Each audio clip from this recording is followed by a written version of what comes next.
a minute because we didn't do an episode either last week or this week. I'm not really sure when we're releasing it. 1 week. Yeah, I don't know when we're releasing this episode. Wednesday or Monday or Tuesday. We're going to make a promise to you that we're going to try to be consistent with making these episodes. You can tell by my Nike hat and the sponsors and Marcus Hawaiian shirts that we're dead serious about that. So Marcus, on this episode, I'm sponsors on this damn Hawaiian shirt. As you can tell, Ryan is back. He's the voice back here. He's back. After being fired for a week. Marcus, this might be a short episode because I just want to touch on a few subjects. You're just mad. Only one subject, actually. You're just mad and angry. I'm not mad, and I'm not Michael Caine, by the way. Michael Caine. Marcus, you know how we touched on the Divas division, the Cruiserweight division, the Cruiserweight division, Marcus? And everybody wants to try to figure out what is ruining professional wrestling and making the ratings drop and things like that, Marcus. And I was thinking, I went back to, I went to the Batcave and I thought about it. Went to the Batcave? I went to the Batcave. Really? You know, I have a Batcave in my house. Really? You can afford that? No, it's full of baseball bats. Is it in the East Wing? It is in the East Wing, next to the North Wing. That's south of the West Wing. Exactly. You had to try to figure that out. But, Marcus... I don't think there's a... Where? Exactly. It's impossible. Somebody's gonna find this place. You would think that we have been drinking. You get shot. You would think we've been drinking because we're not making absolutely any sense. But Marcus, what I want to talk about commentating. I believe it's one of those. Did you even introduce yourself? Oh, I'm Eric. Oh, god damn it. I'm Marcus. The grand finale. Thank you. Well, like I was saying, I want to talk about commentating, Marcus. And us being in Los Angeles, we have been spoiled with great commentators. We've had Vince Scully, we've had Chick Hearn, Clippers have Ralph Nader, Lawler. We're not Ralph Nader doing Clipper commentary. Although that might be politically awesome. Ralph Lawler, in the glory days. Jim Miller, the Kings. Okay, in the glory days of WWE, we had the great announced team. I'm not going to count Vince, but he was entertaining. Did you just skip Vince Scully? Yeah, Vince Scully. He said it That was first. the first name I said. Oh. It's not Vince, it's Vin. You had Gorilla Monsoon, Bobby Heenan, you had Jim Ross, Jerry Lawler. You had a good mix. And I think what's lacking right now in both companies are consistent commentators. Right now, we have Michael Cole and Jerry Lawler on Raw. And then we have TNA, we have Mike Tenay and Taz. Now, my opinion, Marcus, what do you think takes to be a good commentator? Before I give my opinion, because I talked a lot. I want to let you. You said a lot and didn't say much at all. Thank you. But I'm going to say, what it takes to be a good commentator, I think you need to be a good storyteller. You got to be able to be trustworthy, and you got to be able to say what's on your mind, along with a consistent story and match your character consistently. You can't be like, oh, I hate this guy, but I love this guy. Or you can't be like, well, this dude does this and this well. And I think you also need to talk about the variation of moves and you gotta be believable. I think that's what I'm going back. You gotta make stuff sound like it's legit and it's the most important thing in the world. Marcus, may I try to clean up? Because I think we're at the same page right here. But I think I muddled my words. But Marcus, you can clean it up. Let me No, he might have hurt you because the plane was going That's over. all right. The plane bossed the But plane. we have these microphones right here that's picking us up, Marcus. Yeah. What I think is important in professional wrestling, especially, in any sport, in commentating, you have your play-by-play guy. And that play-by-play guy needs to be the individual that describes the action that is going on inside the ring without giving a bias or a slant. It's their job to describe what is happening. And then you have the color person who has that experience that is supposed to chime in and give their opinion. Are you talking about for all sports? I'm talking about for sports. I'm talking about sports in general. That's the basic fundamental. In professional wrestling, what about the third guy? The third guy, we're not at the three-man booth. Oh, two-man booth. We're just doing two-man booth now, right I have here. a question. Do you prefer a two-man booth to a three-man booth, or do you feel the less people, because there's Vince Scully commentary, which is one guy, there's NBA TV or whatever, they have like two people. And then you got the NFL, which has 9 people in the booth at all times. Well, see, for me, in sports, if that third commentator offers something, I think it's very entertaining, and you can have some insight. But if that third commentator is not offering anything to the table, it kind of sucks. But to get back focused on wrestling, with wrestling, it's a different story.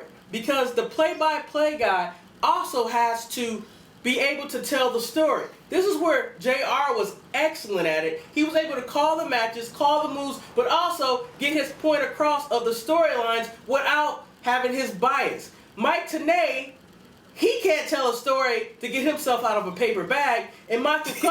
Why would you tell a story to get out of a paper bag? Because you're trapped I'm in a paper bag, but let me tell you a story. Let me tell you a story.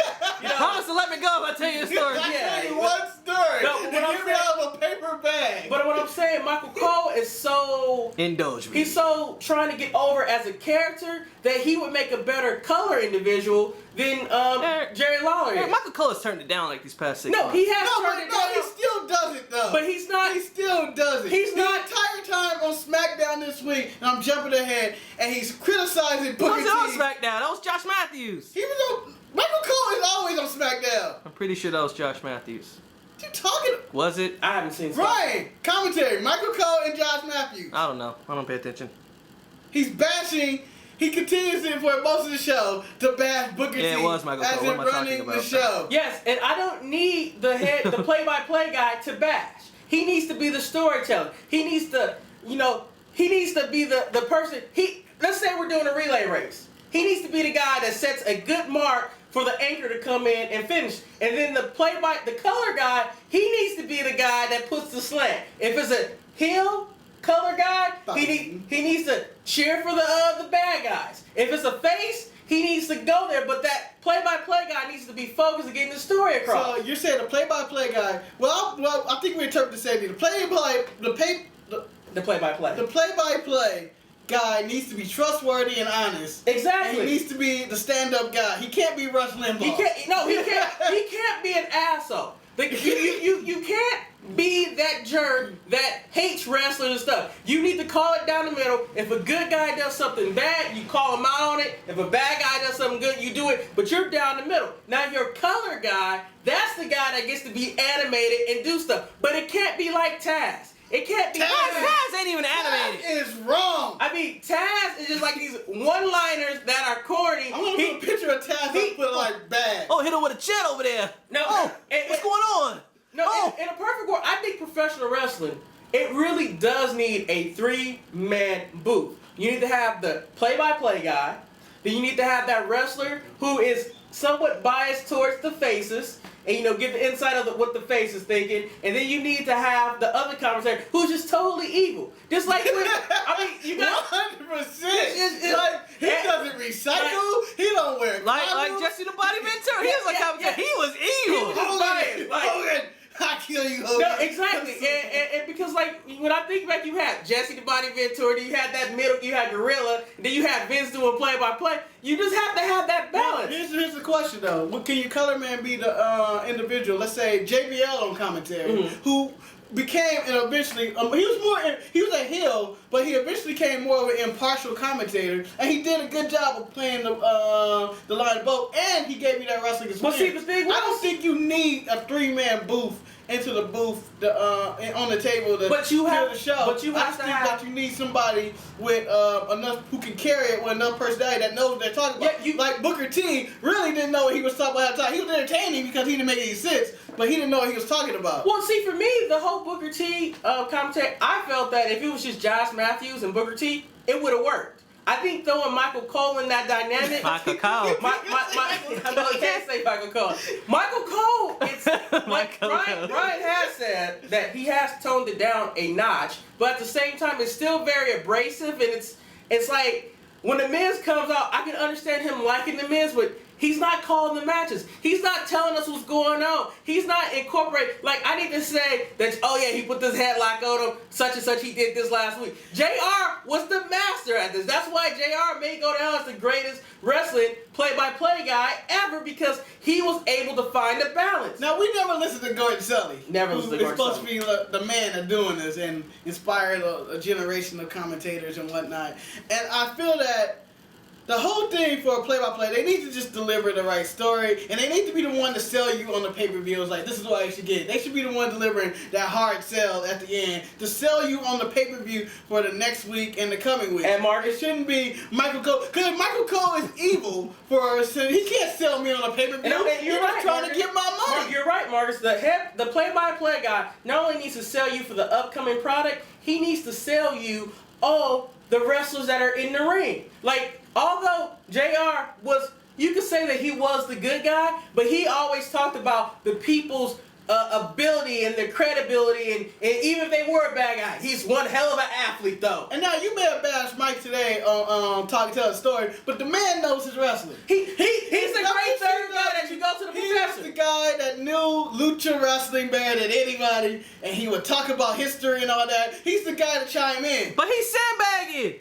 Yeah, right. Yeah, right now, well, he's not a Mike play-by-play today does guy. not need to be a play-by-play guy. I mean, when you go to UFC, Bill Goldberg. Mike Goldberg and Joe Rogan has a great dynamic because Joe Rogan is the over-the-top babyface color commentator. Oh my God, Mike, this is great. I mean, it's overexcited, overexcited. bitches and everything. Yeah, exactly. It's like money. And then bitches, Mike and power. Goldberg, I'm dry and I'm gonna sell you all this, and these two guys are. I am Come on, dry. fight. This guy, 9-1, is fighting out of Louisville, Kentucky. Where you going with this? That's how Mike Goldberg That's Mike talks, and it's Goldberg. annoying as hell. I don't care. He does his job. Inside the octagon. Jim, can we stop? Like I say, Mike Goldberg is a great example, but let me give you an example of a one-man boot. Vince Scully is like one of the. I know there's a lot of people out there who may not like Vince Scully. Oh! But There's a lot of people that boo-boo and say he's boring and he doesn't add any flavor to it. No. And those people are stupid and they like Joe My Blow. wife enjoys Vince Scully because Vince Scully has a story for every batter that comes up to bat. I mean, even if it means that he was baking cookies when he was 3 years old, he has some story that makes absolutely no sense to talk about. And when does he get these stories? Or like, hey, you No, want to sit no. down and talk? He sits there and talk, and he gets these good stories, and he has the story for the pitcher. You know, this pitcher was a butcher before he was a pitcher, And he was then stabbed. Nolan Ryan walked in there, changed his life. Yeah. What? No. My first thing, Marcus, and you know who that person was? Nolan Ryan. What? Like, You got a name drop. You got a name But drop. then you go to Shit Curran. Shit Curran was like, he would call it, he'd be like, Magic Johnson bringing the ball up the court. He'd be like, oh, they're playing like dog shit today. He wouldn't curse, but he'd be Let like, me tell you what Chick Curran was. He was Michael Cole done right. yeah, he was. He could turn on the Lakers at the drop of the dime, but he would still be biting. But now the Lakers commentator, now it's about Lakers commentator. And he also kept Stu Lance under control. And most, yeah. Stu Lance is crazy. He out of control now. Now most, I'm talking about Lakers Stu commentator. Lance is Jerry Lawler. Just, Well, I'm telling like, you. 'cause right now, Jerry Lawler really offers nothing. I mean, Yeah, you know. I mean, He used to be witty, funny, and used to bring up no, the puppies. I will and point out he used to this have week his one-liners. now on he's an Raw. old hack. This week on Raw, he did give that good joke to Punk. I forgot what he bagged up Punk. He said something, but it was funny. I mean, Jerry Lawler, though, the problem with Jerry Lawler now is that he has to be the face because Michael Cole is so evil. Michael Cole. Because back in the day it was JR, and although Lawler wasn't always evil, he always kind of went to the dastardly side because, you know, he's always been dastardly. Now, Eric, other than Jim Ross, who would you consider to be other great commentators? Would you even consider Michael Cole a great commentator? Michael Cole, when he started off, was a good commentator. He got the job done. It's just that when he got that little taste of fame and notoriety, he became more popular. Hey, he's just doing his job. Vince told him to do I it. understand that. I also like Josh Matthews. I find Josh Matthews extremely entertaining. He's just doing his job. He's doing his job, but the thing is that when you have that three-man booth with him, Booker, and Michael Cole, it's just kind of like, believe it or not, the SmackDown booth has better chemistry than Michael Cole and Jerry Lawler on Raw. But we can all agree these are better than the days when Mike Striker was doing it.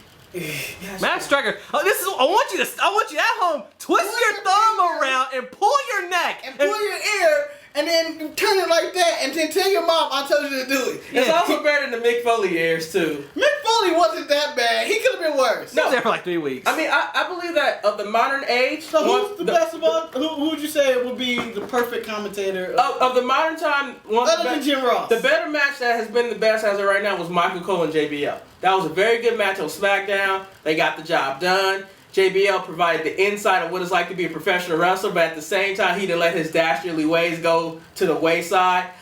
When Christian gets on the mic, he does a great job. When CM Punk was doing commentating, that was a great job because they were able to tell stories and relate to what was going on inside the ring. I think right now, like a lot of the, especially the color guys, I think a lot of it falls on the color commentators, and I think the two color commentators that are right now for WWE on the main shows and TNA, Taz and Jerry Lawler, they're kind of out of touch. I think Jerry Lawler can bring it back and maybe get back to his heyday, but Taz right now is just god awful. Taz used to actually be good.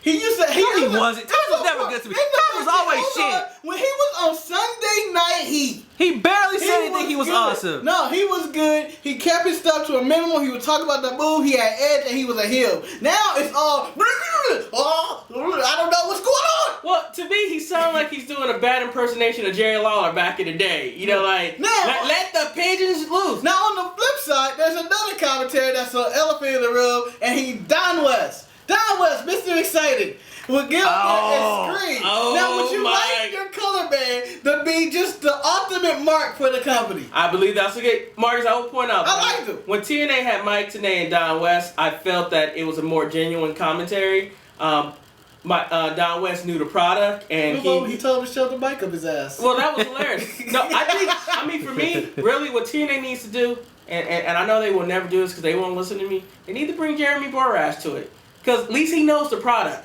He was good on the pay-per-view last time. Yeah, I mean, even if you make it a 3-man booth and you let Mike Tenay be the professor and tell us why that move hurt. But Taz, in my opinion, needs to go. I don't like Taz. I think the color commentator, I think even Jeff Jarrett would be better than Taz. I think that's what's ruining. That's with the finger ball. That's my move. Yeah. I can't imagine Jeff Jarrett doing commentary. And I think it would be hilarious. But I want to have the Sharpie Nation. I want your opinion. What do you guys think? Do you think that the commentating is what's ruining wrestling right now? Is it one of the many factors which is leading to the decline of the ratings? I think it is.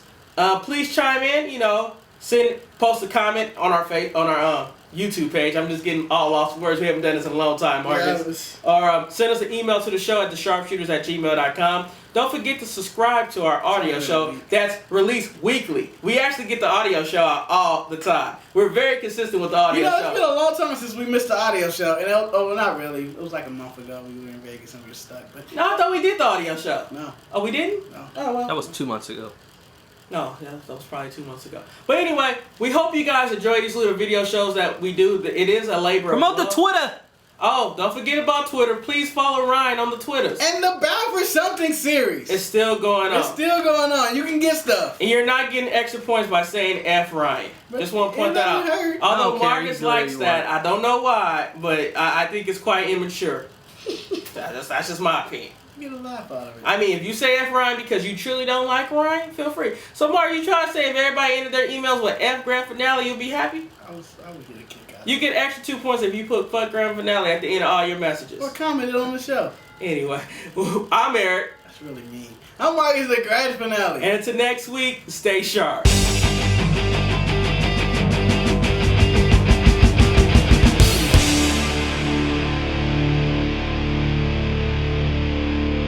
Oh shit. What? You never hit record on there. I did hit record. Oh, you stopped it? Did I not hit record? I don't think so. You never Oh. pushed it right now. Oh, I never hit record. I'm Fuck backspace this. and everything, and you don't even do it. Oh, whatever. We got it. We got the other audio. So that means that. Part 2 is gonna have different Oh no, sound. Mark, it's right there. It's 0 seconds, Eric. It says 0 seconds. Oh, it stopped, huh? It never went. Oh, You never pushed it. oh, ain't that. Fucking disgrace.